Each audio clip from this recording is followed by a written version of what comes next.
High বন্ধুরা, আপনারা কি জানেন কোন কোন সবজি খেলে সুগার বা ডায়াবেটিসের মাত্রা বেড়ে যায়? চলুন দেখে নেওয়া যাক এই ভিডিওতে কোন কোন সবজি খেলে ডায়াবেটিস বা সুগারের মাত্রা বেড়ে যায়। তাই ভিডিওটি স্কিপ না করে শেষ পর্যন্ত দেখতে থাকুন। শাকসবজিকে স্বাস্থ্যের ধন বলা হলেও প্রকৃতি অনুযায়ী শাকসবজি মানুষের উপর বিভিন্ন প্রভাব ফেলে। কিছু সবজি আছে যেগুলো খেলে সুগার খুবই দ্রুত বেড়ে যায়। সারা বিশ্ব যখন ডায়াবেটিস রোগীর সংখ্যা দ্রুত বাড়ছে, তখন ডায়াবেটিস রোগীদের শাকসবজি খাওয়ার দিকে বিশেষ নজর দিতে হবে।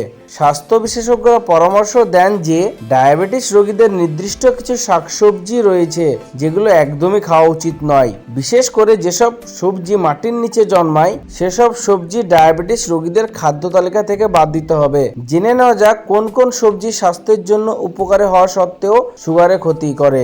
স্বাস্থ্য বিশেষজ্ঞরা বলেন, যেসব সবজিতে গ্লাইকোসেমিক ইন্ডেক্স বেশি থাকে সেগুলি সুগার অর্থাৎ ডায়াবেটিস রোগীদের খাওয়া উচিত নয়। এই ধরনের সবজি রক্তে শর্করার মাত্রা বাড়িয়ে দেয়, যার ফলে ডায়াবেটিস রোগীদের পরিস্থিতি অবনতি হতে পারে।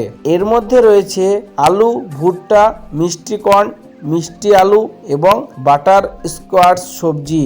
এইসব সবজির গ্লাইকোসেমিক ইন্ডেক্স বেশি এবং এর সঙ্গে প্রচুর কার্বোহাইড্রেট রয়েছে, যা ডায়াবেটিস রোগীদের জন্য ক্ষতিকর।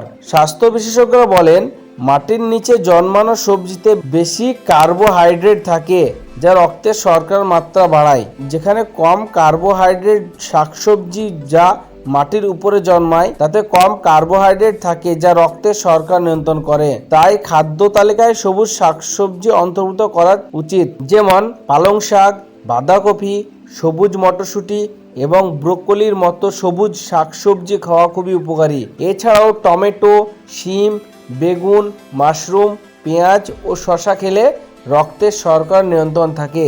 ভিডিওটি ভালো লাগলে চ্যানেলটিকে লাইক, শেয়ার এবং সাবস্ক্রাইব করে দিতে ভুলবেন না।